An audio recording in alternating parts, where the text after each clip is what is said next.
Hi, நான் உங்க சௌந்தர்யா. இது உங்கள் கலகல சினிமா. இன்னைக்கு ரிலீஸ் ஆன படம், அதாவது ரொம்ப த்ரில்லான படம் ஜாக்சன் துரை. இந்த படத்தோட ரிவ்யூ தான் பார்க்க போறோம்.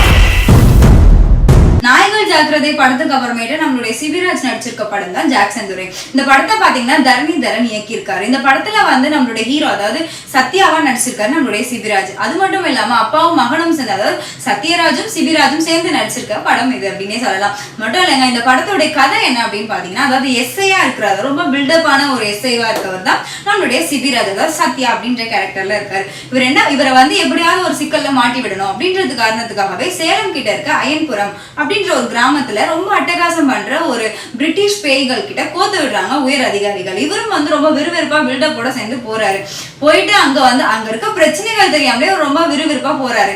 போயிட்டு அங்க இருக்க ஊர் பெரிய மனுஷன் அதாவது சண்முக சுந்தரத்தை போய் மீட் பண்றப்போதான் அவங்களுடைய மகள் அதாவது விஜி அப்படின்ற கேரக்டர்ல நடிக்கிற நம்மளோட பிந்து மாதவியை பாக்குறாரு. பார்த்த உடனே காதல் வந்துருது இவருக்கு. அது மட்டும் இல்லாம இவங்கள வந்து இன்னும் ஒன் சைடா லவ் பண்றது அவருடைய அத்தை மகனா வர கருணாகரன். யாருக்கு பொண்ணு அப்படின்னு வந்து ஒரு சண்டை நடக்கிற நிலையில தான் அதாவது அந்த ஊர் பெரிய மனுஷன் சண்முக சுந்தரம் என்ன பண்றாரு அப்படின்னு பாத்தீங்கன்னா, அங்க இருக்க ஒரு பெரிய பங்களா, அதாவது அந்த பங்களால தான் வந்து பேய்கள் ஆட்டம் போட்டுட்டு இருக்கு. அந்த பங்களால யார் வந்து தங்கிட்டு திரும்ப உயிரோட வரீங்களோ அவங்களுக்கு தான் என்னுடைய மகள் அப்படின்னு சொல்லிடுறாரு. ரெண்டு பேரும் என்ன நடக்க போகுதுன்னு தெரியாமலே உள்ள போய் மாட்டிக்கிறாங்க. உள்ள போய் மாட்டிட்டு ரெண்டு பேரும் பண்ற அலிச்சாட்டம், அதாவது ரெண்டு பேரும் சேர்ந்து பண்ற காமெடி அப்படின்றது வந்து சொல்ல முடியாத அளவுக்கு இருக்கு அப்படின்னே சொல்லலாம். அதாவது சத்யராஜ் பாத்தீங்கன்னா வந்து முதல் கதையில, அதாவது பிற்காலத்துல, அதாவது பிளாஷ்பேக்ல பாத்தீங்கன்னா ஹீரோவா வர, அதாவது உண்மையான ஒரு கேரக்டர்ல வெள்ளைக்காரனை எதிர்க்கிற ஒரு துரையா வராரு. அதுக்கப்புறம் பேயா வராரு நிகழ்காலத்துல.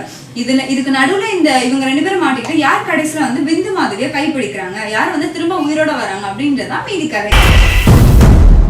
இந்த படத்துல பாத்தீங்கன்னா சிபிராஜ் வந்து ஒரு எஸ்ஐயான, அதாவது பில்டப்பான எஸ்ஐயா நடிச்சிருந்தாலும் கூட ஃபுல் காமெடி கொடுத்து, அதாவது நம்மளே பயப்படுற அளவுக்கு வந்து அவர் ரொம்ப நடிப்பை வெளிப்படுத்திருக்காரு அப்படின்னே சொல்லலாம். மட்டும் இல்லாம பேயா வந்தாலும் கூட சத்யராஜ் பாத்தீங்கன்னா வந்து அந்த பேய்கிட்டே மாட்டிக்கிட்டு அவர் முழிக்கிற அவஸ்தை வந்து அதாவது ரொம்ப வயிறு கொடுங்க சிரிக்கிற அளவுக்கு இருக்கு அப்படின்னே சொல்லலாம். கருணாகரன் பாத்தீங்கன்னா வந்து அதாவது கொடுக்குற கமெண்ட்ஸ், அதாவது டைலாக்ஸ் அப்படின்னு பாத்தீங்கன்னா, 13ஆம் நம்பர் வீட்டையே நாங்க 15 தடவை பார்த்தவங்கடா அப்படின்ற மாதிரியான டைலாக்ஸ் எல்லாம் பாத்தீங்கன்னா ரொம்ப அசத்தலான, அதாவது நம்மள வந்து வயிறு கொடுங்க சிரிக்கிற அளவுக்கு இருக்கு அப்படின்னே சொல்லலாம். இந்த படத்துக்கான இசை பாத்தீங்கன்னா வந்து சித்தார்த் விபின் கொடுத்திருக்காரு. இந்த படத்தோடைய, அதாவது இந்த படத்துல வந்து வர சீன்ஸ், அதாவது மிரடலான சீன்ஸ், பங்களாக்கு கொடுக்குற பேக்ரவுண்ட் மியூசிக், இதெல்லாம் பாத்தீங்கன்னா ரொம்ப பயமுறுத்துற அளவுக்கும் பாடல்களையும் ரொம்ப அழகா கொடுத்திருக்காருன்னே சொல்லலாம். இந்த படத்துடைய ஒளிப்பதிவு, அதாவது பங்களா வந்து ரொம்ப பயங்கரமா காட்டுறது, நம்மளே வந்து அச்சுறுத்துற அளவுக்கு ஒரு ஒளிப்பதிவை தந்திருக்காரு நம்மளுடைய யுவா.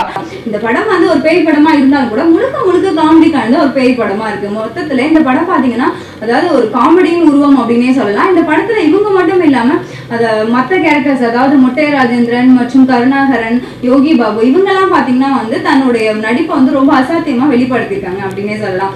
மொத்தத்துல வந்து ஜாக்சன் துரை பாத்தீங்கன்னா ஒரு காமெடி கலந்த மிரட்டலான பிலிம் அப்படின்னே சொல்லலாம்.